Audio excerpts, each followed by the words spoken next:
You are listening to the Apex Hour hosted by Ryan Paul on KSUU Thunder 91.1. This show allows more personal time with our guests, allowing them to give us their stories and opinions. We will also give you new music to listen to, hoping you enjoy some new sounds and genres. Welcome to this episode of the Apex Hour. Welcome to the Apex Radio Hour. I'm producer Kason Graff, and I'm here with Apex Director and Professor of History Ryan Paul and our special guest, Rik Scarce. I'm turning it over to you, Ryan. Thank you, Kason. We're here with Dr. Rik Scarce, who was our Apex speaker today, and we're excited to chat with you. A little bit about Dr. Scarce. He's teaching at Skidmore right now. He's a sociologist dealing mostly with environmental sociology and is nearing his retirement, and since a few years ago became very interested in becoming a battlefield guide, a licensed battlefield guide at Gettysburg. So he's been diving deeply into that, and we're going to cover all those topics today. Thanks for being here. Wonderful to be here. So I always like to start with a question, how we get to now, right? So can you tell us a little bit about, where you're from, why you do what you do, and stuff like that? Yeah. I was born in North Carolina and have ended up living all over the place. Went to college in Florida, my master's degree in Hawaii, PhD in Washington State, taught at Montana State, Michigan State, and now, as you said, at Skidmore College, which is in upstate New York, about a half hour north of Albany. I wrote a book that was published in 1990, right before my graduate studies began, and that's really, working on that book and realizing that I wanted to be a college professor is really how I got on the track that I'm on right now. It was not something, when I was an undergraduate, if you had said to me, you're going to be a college professor one day, I would have given you better odds that I would be working as a garbage hauler or something like that. There was no way in the world I'd be a college professor. But some nice things happened, and read some wonderful books that clued me into environmental sociology as the sub-discipline that I really would be most comfortable studying, along with social movements. And sociology at that time was really the only discipline where people could study social movements. So putting those two things together to continue studying the environmental movement, that was something that sounded really great to me.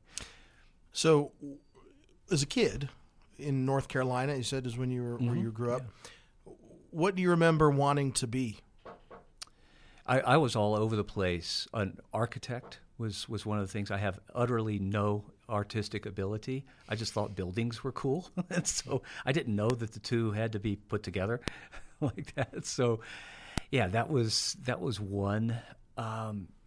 And other than that, nothing stands out as a passion, really, for me. So what was your kind of eureka moment, right? I mean, this moment where you decide, this is what I want to study, this is what I want. I mean, you talk about if you had told me I'd be a college professor, but what was that moment where you said, this is it? Well, it was like a cascading waterfall going backwards, because I consider it a positive, upwardly directive kind of thing. But of all places, the first realization that I wanted to be a teacher happened in study hall. I was having a really hard time getting a job and ended up signing up to be the study hall monitor at the local high school.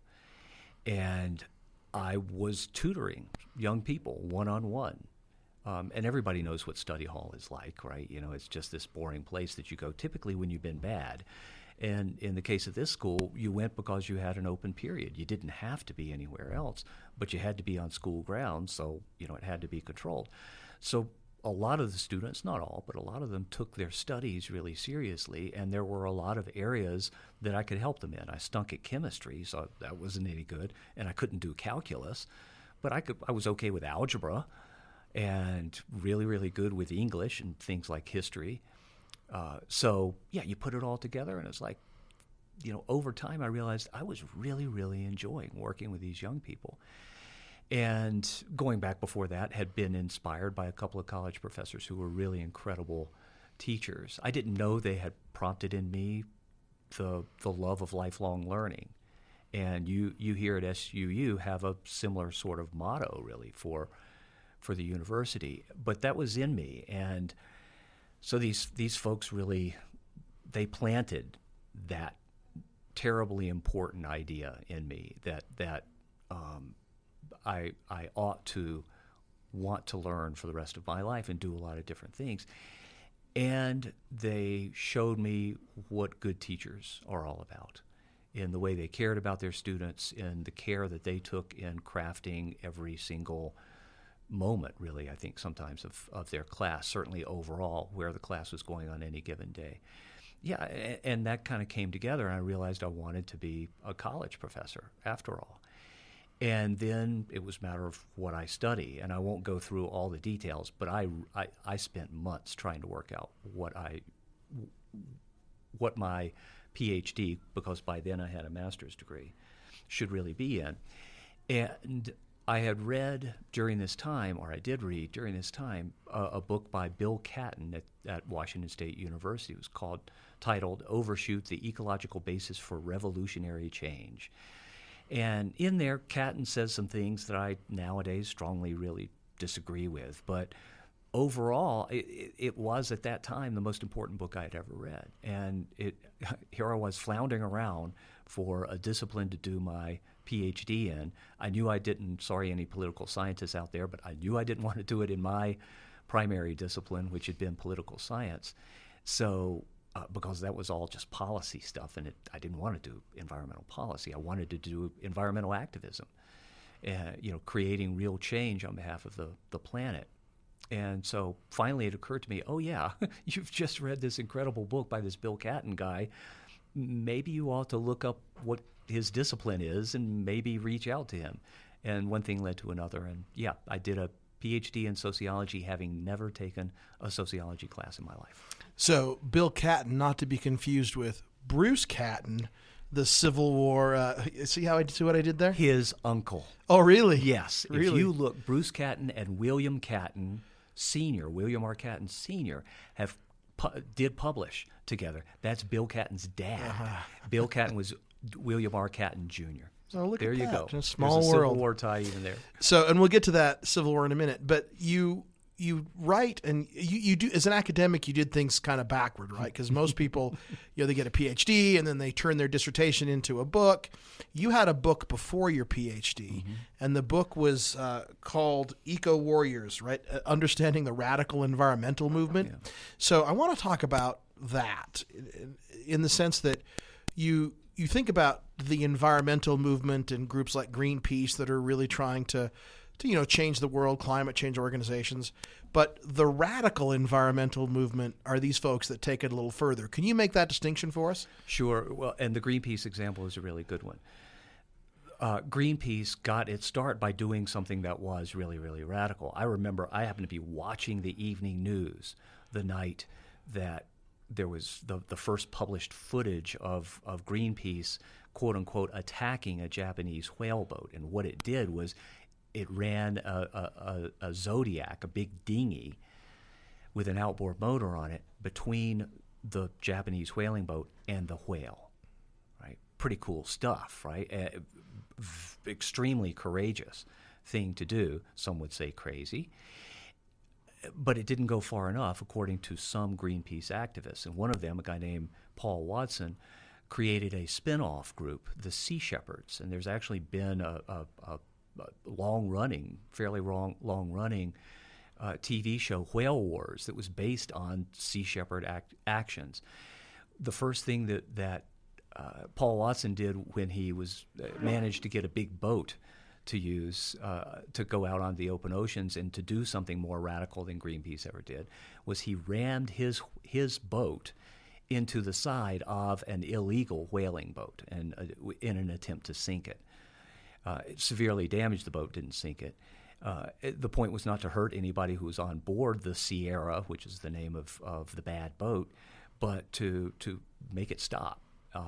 They rammed the front of the boat where the harpoon was, and then rammed it amidships and created a huge gash in this boat. So there's a little taste of what radical environmentalism is all about. It's not necessarily always destructive. As a matter of fact, the vast majority of what radical environmentalists have done, if you look at it on an action-by-action basis, most of what they've done isn't destructive at all. They go out and they sit in trees in the middle of a wilderness area to prevent those trees from being cut for a new road or for logging purposes or what have you. But there are times when they shift into illegal activities and destructive activities. In an effort to get their message out, save the creature. It's not just about saving the whales or saving animals. They're saving trees. They're saving wilderness from destruction. And the argument is, if we save wilderness from being destroyed, we are perpetuating life. We're perpetuating the basically evolution. Really, the radical environmentalists have a long-term view of the planet, and it's a holistic view as well. Whether it's the ocean or whether it's Cedar Mountain, they want to save these places, not for human enjoyment. And that's one of the really notable things about their philosophy or their theory. Humans aren't the center, the measure of all things. They practice something called ecocentrism, where all life, including human life, becomes central, and it's all balanced on a sort of level playing field.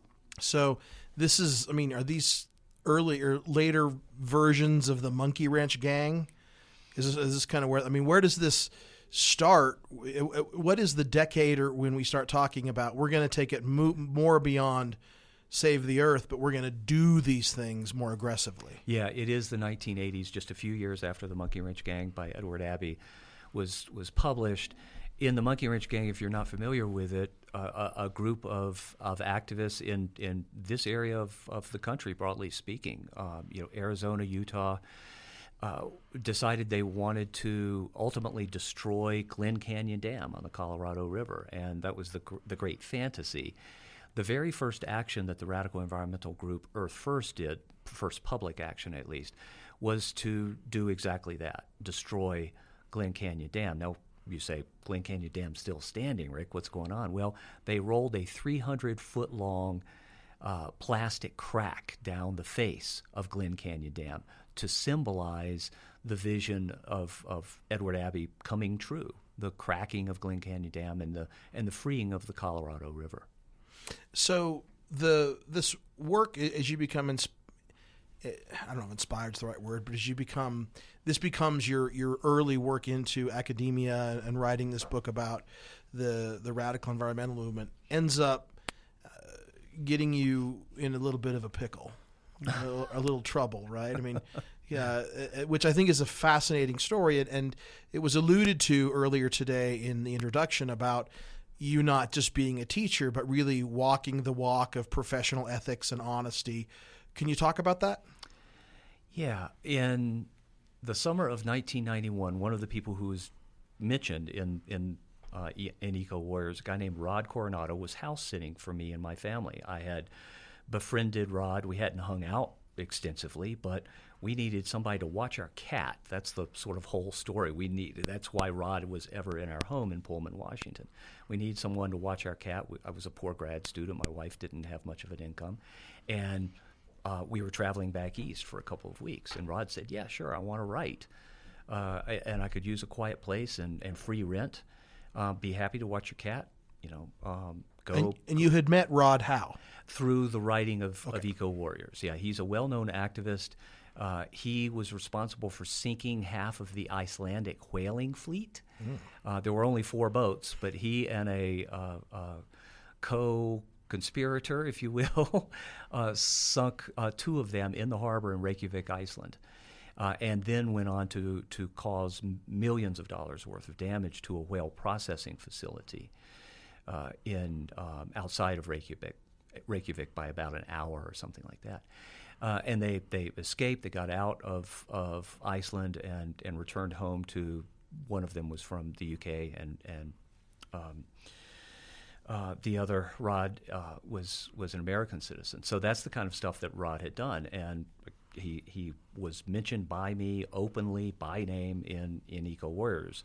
So this guy wasn't like this skulking around in the night eco saboteur that was really hyper about not having his name out there. So so Rod was house sitting for us.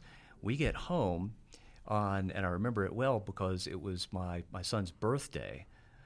So we get home on the 14th of August. On the 15th, Alex's birthday, I open up the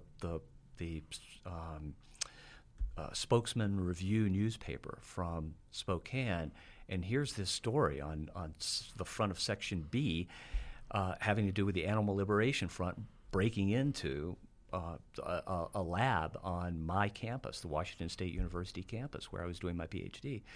They freed some coyotes and stole some mice and mink and destroyed a bunch of computers that had been used in animal research, spray painted ALF on the side of this building and so forth and so on. And later that afternoon, Rod left. He had other places to be, so he took off.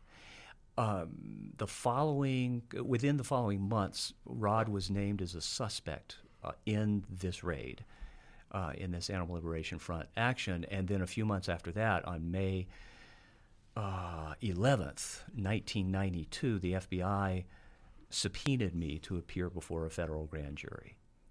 The following year, I finally did appear before the grand jury. I refused to answer, I think the total count came to 36 questions, on the grounds that I had given promises of confidentiality to research participants, and I should not, as a member of the press, and there's no problem in federal law regarding scholars being considered members of the press. I, as a member of the press, should not have to testify, should not have to give evidence, should not have to break confidentiality to help the federal government solve a crime. And ultimately, a federal judge said, actually, you do have to do that, Rick. And I said, no, I'm not gonna. And the judge locked me away on a charge of contempt of court. Contempt of court is a weird thing in our jurisprudential system, at least civil contempt of court. Civil contempt of court means you have not broken any laws. I've never had my Miranda rights read to me, for example. So I haven't broken criminal law or anything like that. I have upset the court. And as such, there is no sentence when you are locked away for contempt of court. I did not know when I was going to get out of the Spokane County Jail. They just hold you there until they decide. Until the judge cracks. Either I crack or the judge cracks. It was me versus the federal government. And I won. After 159 days. I was in jail from May 14th to October 19th, 1993. And you had a rally of students behind you to look into where you were there, to look into the window through what you were trying to do to have that work out. To free you, or to just raise awareness of your concern? They wanted the students on the Washington State campus, including the guy who's now the SUU associate provost, James Sage. Yeah, they wanted people to know what was going on. They felt that an injustice was occurring in my case, and any pressure they could possibly bring on the judge, they felt was a good idea, and I certainly did as well. And it happened. They let you go. Yeah, eventually the judge realized that I just was not going to answer the questions. But the really sad thing was I had a constitutional argument to be made. Right, the higher courts might have disagreed, but there was a constitutional argument to be made based in the First Amendment, right, the Free Press Clause of the First Amendment, and this judge simply didn't care.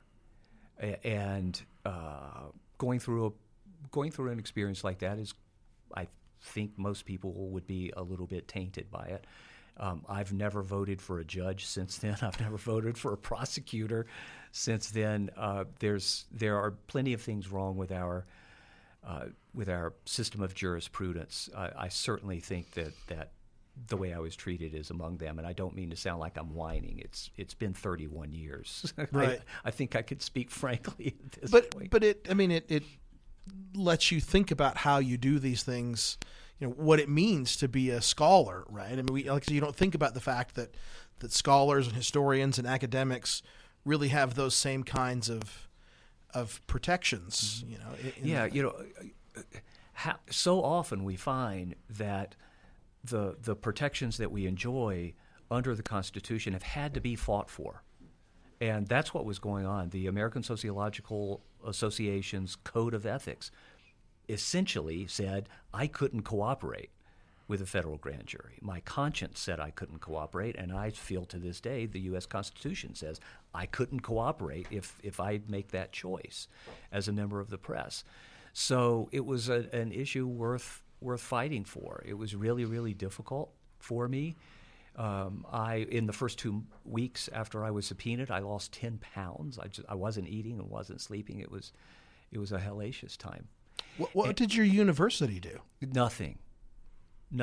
I walked into Bob Smith. He was the dean of the graduate school. I walked into Bob Smith's office one day for a conference between me, my PhD committee chair, Bob Smith, the then graduate school dean, and on the phone was my attorney up in Spokane. He could not make the 3-hour round trip. And I noticed on Bob Smith's desk quite prominently these are the days of fax machines, right? There was a faxed filing that the federal government had just submitted that morning in Spokane at the federal courthouse. That afternoon, when my attorney and I spoke, I said, Jeffrey, there was this filing. It had today's date on it, and it was on his desk. And he said, yeah, I've got that filing too. It was just this morning. I said, what's going on? He said, they faxed it to the university. Washington State University was supporting the researchers who were victimized, and they were victims, of this raid over the guy who was looking at going to jail for a principle that wasn't going to have anything to do with these people's research, but could potentially have to do with a constitutional protection for all researchers for a very, very long time, right? So they were short-sighted and were shamefully wrong in the position that they took. It was absolutely disgusting. Well, we're gonna segue. We're gonna take our first break, but we're gonna segue a little bit about other challenges that others have faced in dealing with great wrongs as we shift to the Civil War and have these conversations about how your studies of radical environmentalism impact your study and discussions of the Civil War. So as people who've listened to us before know that we ask our guests to provide songs, and I should mention that because of some issues that we've had, that we can't play the songs on the podcast. So the radio listeners, you'll hear these songs. If you're listening to this on the podcast, there'll be a list of the songs that we've chosen. So you should pause and listen to these songs as we go. So the first song that you sent us was called "Waiting on the World to Change" by John Mayer. Can you tell us why you chose that? Well, after the election on Tuesday, I think it's even more important that the message that John Mayer conveys in this song is one that, to my mind, conveys several things: anger, continuing pressure on the world to change through our actions, through activism, and so forth, and bewilderment that the changes that are so needed and necessary in the world don't happen. If I've got my timeline correct, the song was released when George Bush II was president, and it was as the Iraq War was going on, and it was an unjust war. Iraq did not have weapons of mass destruction, and a lot of Americans were skeptical that they did.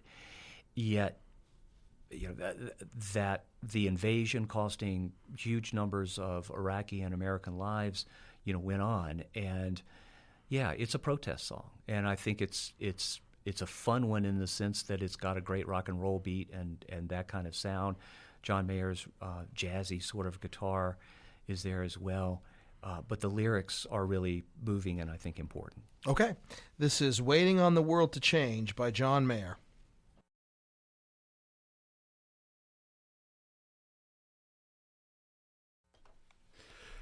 That was Waiting on the World to Change by John Mayer. You're listening to the Apex Radio Hour here on KSUU Thunder 91.1. I'll turn it back to you, Ryan. Thank you, Kaysen. So, Dr. Scarce, we were talking about, your experience in jail and what happened with your refusing to answer questions, in rightly so constitutional grounds. And this then shifts into what you're currently doing now, which is really talking about one of the great threats to the United States Constitution back in the 1860s. So, first of all, if you can explain to me this transition from I'm an environmental sociologist to I want to fall in love with the Civil War. It's called retirement, Ryan. I'm not sure. I don't understand those words. Are you speaking a foreign language to me? Yeah, it was 3.5 years ago, and in the back of my head, I'm thinking, I might retire 24, 25, something like that. What will I do? And I love to teach, part-time at a college or something like that. Where would my wife and I move? These kinds of things are rumbling around my head. And Wendy, my wife, had never been to Gettysburg before, and so for spring break, that's where we went, or it was an April break or something like that. I might have been on sabbatical that semester. Yeah, it was her April break from work in our local schools. And so we walk into the Visitor Center at Gettysburg, which is this beautiful building on this magnificent battlefield, and here's this sign for Gettysburg licensed battlefield guides, hire one today and see the battlefield the right way kind of thing. And I looked at her and said, I think I know what I want to do in retirement now. And the spark for that it goes all the way back to my childhood in North Carolina and playing war games with my kids, that fellow children, I should say, other kids. And we always played Yankees and Confederates. It was what we did, and didn't think a whole lot about the awful causes of the war and the awful costs of the war. Back then, as a child, you don't typically do those kinds of things. So it's been with me all my life. I can elaborate if you want me to, but seeing that battlefield guide sign that day, really, it was a moment of confluence between this lifelong interest in the Battle of Gettysburg specifically and in the Civil War more generally that I had never really fully pursued, right? I would never miss a chance to go see a Civil War battlefield, but by the same token, I never read James McPherson's Battle Cry of Freedom, the great history of the war, and I never dug into a book on Gettysburg as interested as I was in the Battle of Gettysburg, other than like mostly fictional works like Michael Shera's The Killer Angels, which if you're listening and you want fun bedside reading once you're done with your studies at night, pick up that book. It's a Pulitzer Prize winner. It's a fantastic book. Well, his son Jeff has really bookended that. Mm-hmm. Really, I mean, his other stuff's not super good, but the other two, was The Last Full Measure and Gods and Generals. Yes. I mean, really is a good trilogy of father and son. Yeah. And he lives in Gettysburg. I can take you to his house when you visit me. I would love to do someday that. if I'm fortunate enough to be a guide. So that's my sort of route there. And it really was promoted by or pushed by the reality of needing to do something, wanting to do something in retirement and wanting to do something meaningful, right? I love teaching. I want to keep teaching. And working as a battlefield guide is a way different kind of teaching than we do in the college classroom. But I think it'll be equally fulfilling if I'm fortunate enough to get through the 4-step process that is necessary to becoming a battlefield guide. Yeah, it is, as you say, a very laborious years of study. They only offer the test a certain amount of time, and but my question is that you see this sign and you say, I know what I want to do. I want to be a licensed battlefield guide. But it's not that you just want to be a licensed battlefield guide. It's that you want to be a licensed battlefield guide at Gettysburg. It was the biggest battle in all of the Civil War, right? And the northernmost battle. It took place in southern Pennsylvania, 8 miles north of the Maryland border, July 1st through 3rd, 1863. 160,000 soldiers, 90 Union, 70,000 Confederate, faced off there. And by the time it was all over, about a third of those men were killed, wounded, or captured, including 25% of Robert E. Lee's army, his entire army. 25% of 70,000 would be 17,500. I mean, that's a huge chunk out of that army. So it was momentous in so many ways. Northerners were shocked that there was a battle on their land at all, in one of their states. Within a week, people were coming in from Philadelphia, probably New York City, definitely many small towns in Pennsylvania, not only looking for their wounded and dead sons and husbands and so forth, but also coming to see, out of pure curiosity, coming to see this absolutely ravaged landscape that was Gettysburg after the battle. Well, I think what's interesting to me is, there's the mechanics of how the battle is fought, and of course we always, as a historian, we always talk about, when we talk about the Civil War, that Gettysburg is this turning point in the war, and I think the more I think about it is that, yes, there's this idea of losing all these men, but I think about the unintended consequences, right? Is that Lee will be a little more cautious after Gettysburg because he's haunted by Pickett's charge and what happens there for the rest of his life. Very true. Which leads him to surrender. And if it wasn't for Meade's, either General Meade's caution or inaction, we wouldn't have General Grant to end. So it's like all of these things are connected, and it all leads to and from that small Pennsylvania town. Yeah, and you're absolutely right. This cascade of events, right? One thing leads to another, and there's so many other factors that are out there. True Civil War nerds know about the Joint Committee on the Conduct of the War, for example, and a bunch of radical Republicans. Radical at that time meant anti-slavery and will do anything to end slavery as quickly as possible.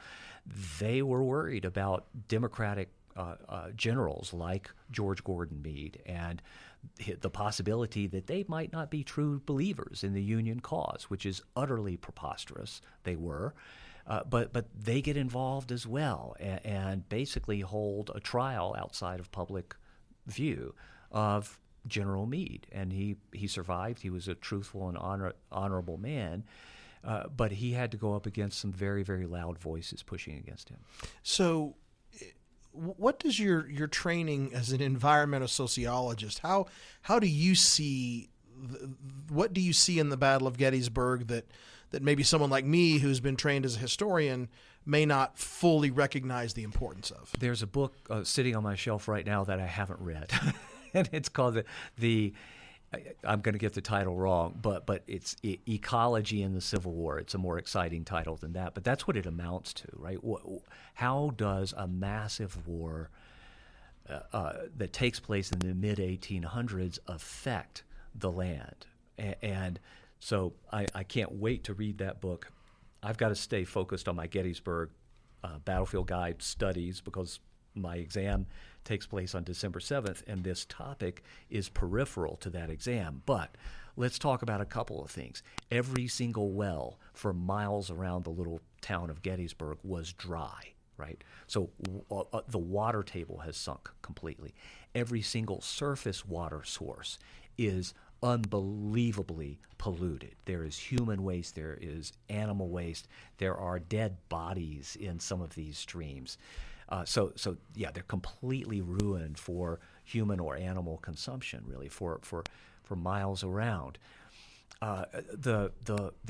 After the Battle of Gettysburg, an entire forest on the hillside of, or on the side of a place called Culp's Hill, where the most fighting on the entire battlefield took place, late afternoon and evening of July 2nd, 1863, and then the next morning for 7 consecutive hours. This entire forest died. Virtually every single tree died from lead poisoning, right? They were firing lead bullets at the time. And yeah, the trees didn't survive. People were perfectly fine with that. They cut them down and sold chunks of trees with Gettysburg bullets to tourists, right? So they ended up making money. But those trees had been food for wild animals and also for farm animals. Culp's Hill was not more heavily wooded than it was because there were a bunch of sheep and cattle that would graze that area regularly. So right off the top of my head, I can see these kinds of incredible costs. I imagine this book is even going to go into how much air pollution there was, right? You're talking about black powder, which has a chemical makeup of 76% saltpeter, 14% charcoal, and 10% sulfur. I imagine you put a lot of that in the air, and it's not really great. And there was a whole lot of stuff that was fired. 55,000 cannon shells were fired in 7 million bullets. So there was an intense amount of air pollution. So you're looking at damage to humans, to wild animals, to livestock, just for many, many, many miles around the little town of Gettysburg. So there's some overlap there between my environmental interests and these new Civil War interests. Yeah, I think it's interesting that history, I think, is what you're talking about, is this, we often talk about the rock in the water, but we don't talk about the ripples. And sometimes those ripples turn into bigger splashes than the rock made, right? As you talk about the devastation these things cause. Yeah. So I want to take our second break. And one of the things that I enjoy about this is that I often find songs and music that I haven't heard before. And this is one that I've just fallen in love with. It's a song called Slow Train Through Georgia by Norman Blake. Can you give us a little bit about this? I don't play my guitar very much at all anymore, but I love having it under my bed and want to play it more. Norman Blake is one of the great American bluegrass guitarists who's ever lived. He's a Georgian, and this train reminds me of hot, humid North Carolina days from my childhood. And seeing these trains slowly moving through. He mentions the one line is just like the circle says, Southern moves the South. That's Southern Railways, and I remember seeing that sign on the back of cars. So that's what it is. It goes back to my childhood and also goes to an incredible musician, not really showing off a lot of guitar skills here. It's a slower song, but if you listen closely, he's actually strumming a lot of strings plucking a lot of strings as he goes along. Okay, this is Slow Train Through Georgia by Norman Blake.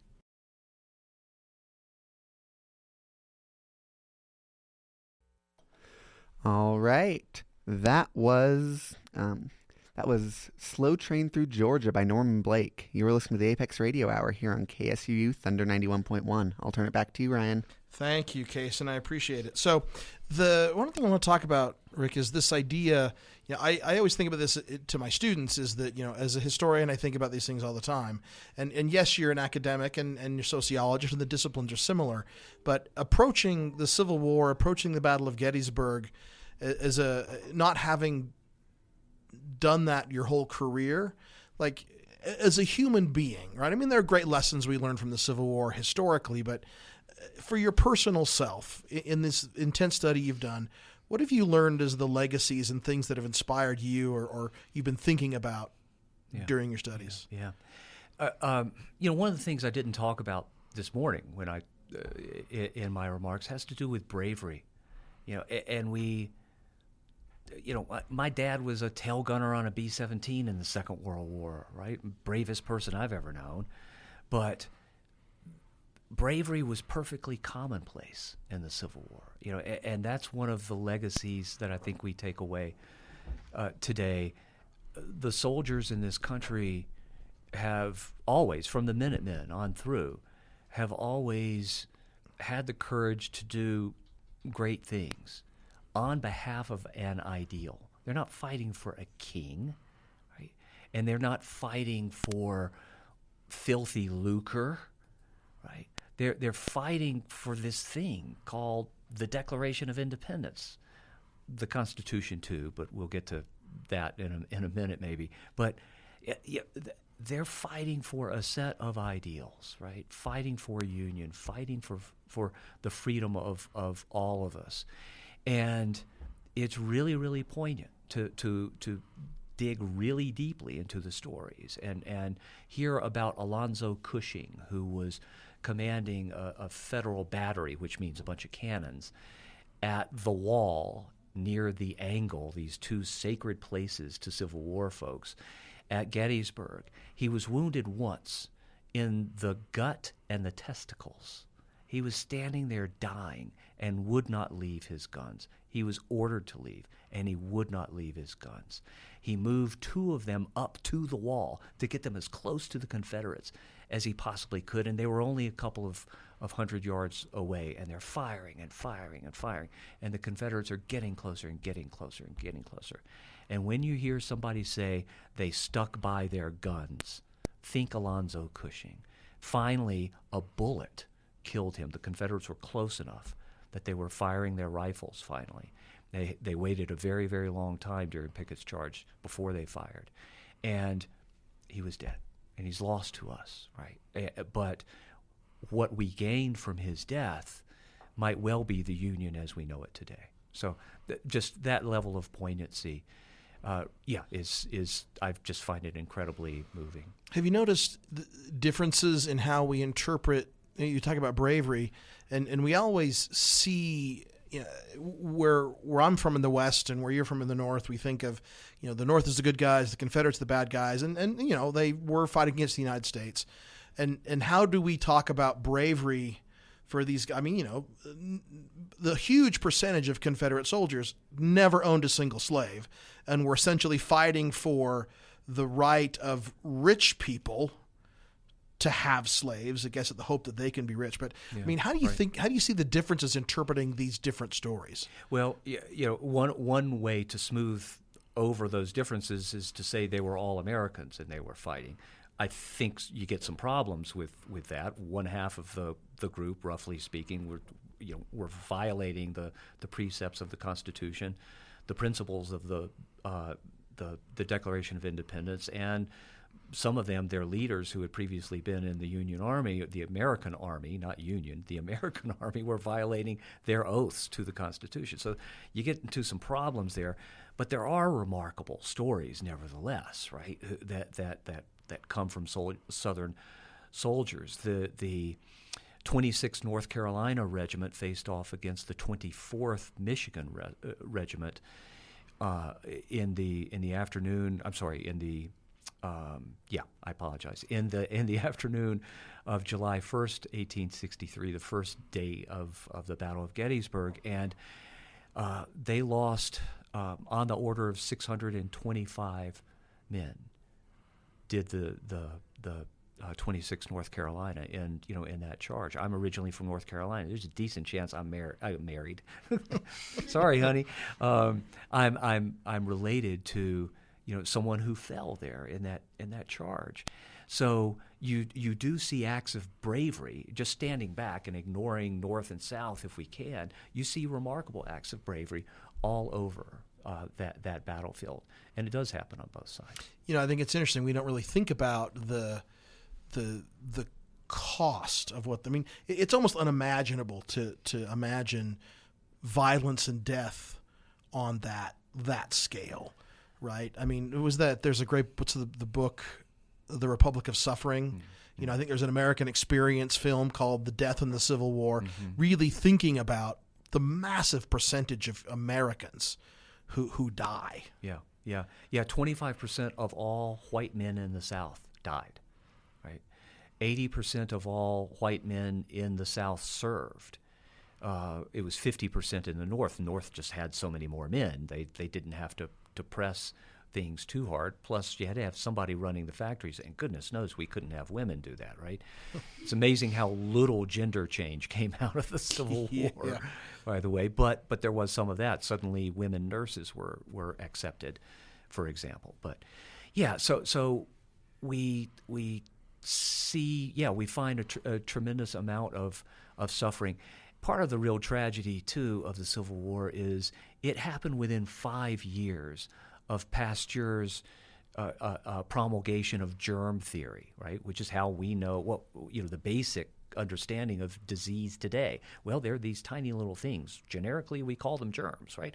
They didn't know that, and it resulted in 80% of all operations that occurred during the Civil War producing infections.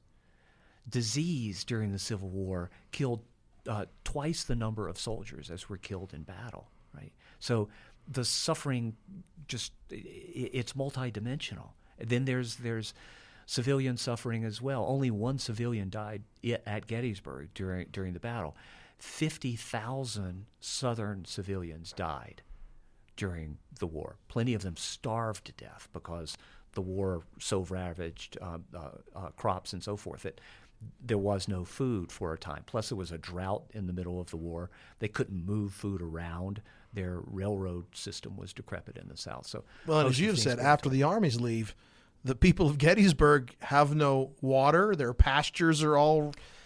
And you know what? They've got, what's the number, 400 to 450 wounded soldiers in their homes. Every single public building and most private homes had wounded soldiers in them. You talk about suffering, talk about bringing suffering home. Yeah. Literally, right? And in the process of it all, they're losing possessions. People's entire libraries, not that they would have been very extensive, but still, all the books they owned were used for pillows.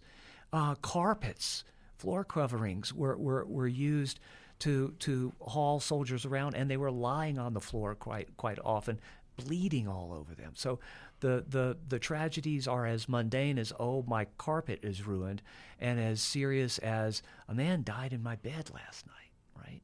You know, that's an awful thing for folks to live with, and there is some amazing writing that has survived from those civilians about what they suffered.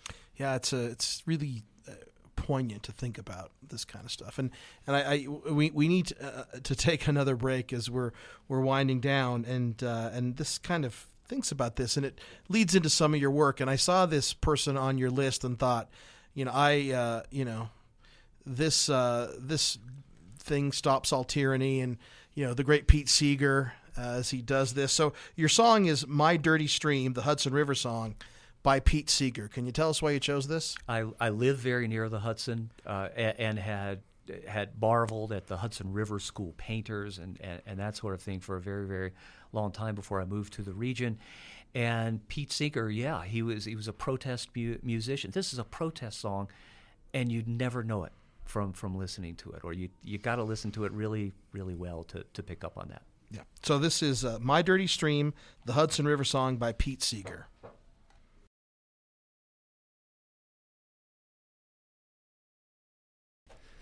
All right. That was "My Dirty Stream," the Hudson River something that cuts off by Song. Pete Seeger. Hudson River Song by Pete Seeger. You're listening to the Apex Radio Hour here on KSUU Thunder 91.1. I'll turn it back to you, Ryan. Thanks, Kason. So we're in the final part of our show, the segment. We do this all the time, and we're grateful for you being here, Dr. Scarce. And so we'll have the final question, which is this. Rik Scarce, what are you currently watching, reading, listening to, or playing that is bringing you joy?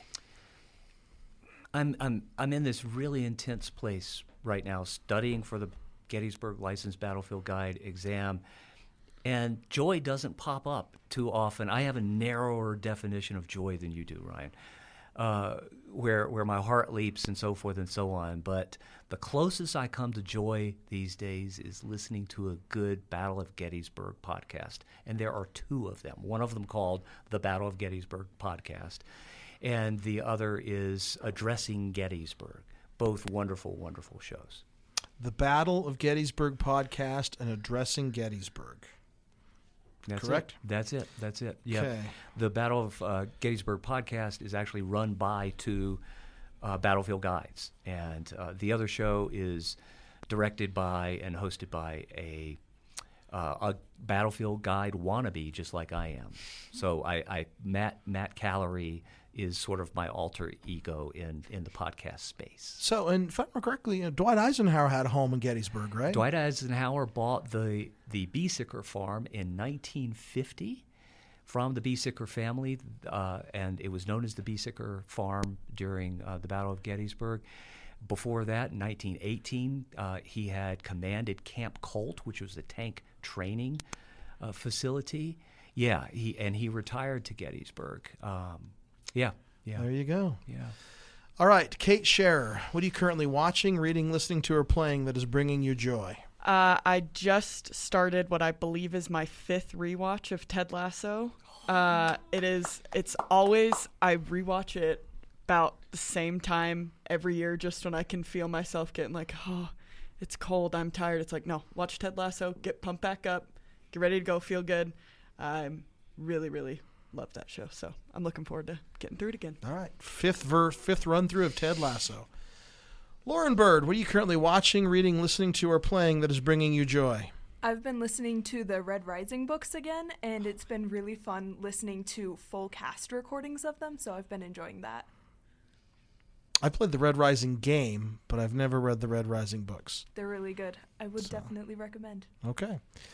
All right, Case and Graff, what are you currently watching, reading, listening to, or playing that is bringing you joy? So one of my good friends, we've been friends since one of my second semester of my freshman year from one of your classes, it's Teddy, has been on a Magic the Gathering kick, and he has dragged me along. So now I am starting to get into Magic the Gathering, and as much as I am ashamed to say it, it is extremely fun. I believe my son plays Commander with Teddy. Is that correct? That is correct. That's why I told you your son will like mine. Yeah. So Lincoln, if you're listening, I'm learning how to play Magic, so you can come play with me at some point. I don't think we can say that on the radio. All right, Ryan, what are you currently watching, reading, listening to, or playing that is bringing you joy? I am reading a book as I'm prepping for this class on American environmental history that I'm teaching in the spring. A book that I've had for a while that I've been inspired to open up. It's called Braiding Sweetgrass by Robin Wall Kimmerer. You're probably familiar with that book. And she talks about the combination of, she was trained as a botanist and modern Western science with indigenous methods, and it's these essays on very kind of Sand County Almanac-ish of her experience connecting the indigenous ways of thinking about the environment with the science of it as well. And I had a Saturday last week where it was snowing here in Cedar City, and everyone else was preoccupied in my house, and I just got to sit and read, which, if you knew me, is very rare that actually gets to happen. So Braiding Sweetgrass by Robin Wall Kimmerer is bringing me joy. With that, we'd like to thank Dr. Rik Scarce for being here with us on the Apex Radio Hour. Thank you for coming to our fair city. And in the words of the great American poet, Bill Withers, I wish you well. Thank you so much. SUU is a fantastic place.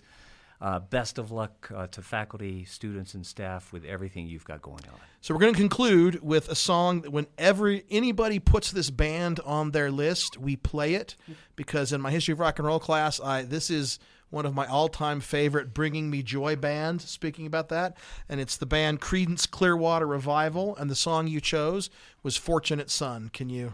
More protest? Yeah, and this one pretty much in your face, right? You know, Vietnam War, that kind of thing. And I love, and this is true for Norman Blake as well, just the sort of southern feel to it all. You know, John Fogerty from Louisiana, maybe, I'm not sure, but you know, he's a southern growler, and it's just a wonderful song that again has just a great rock and roll drive to it, and is saying something a lot deeper than a lot of rock and roll songs. Okay.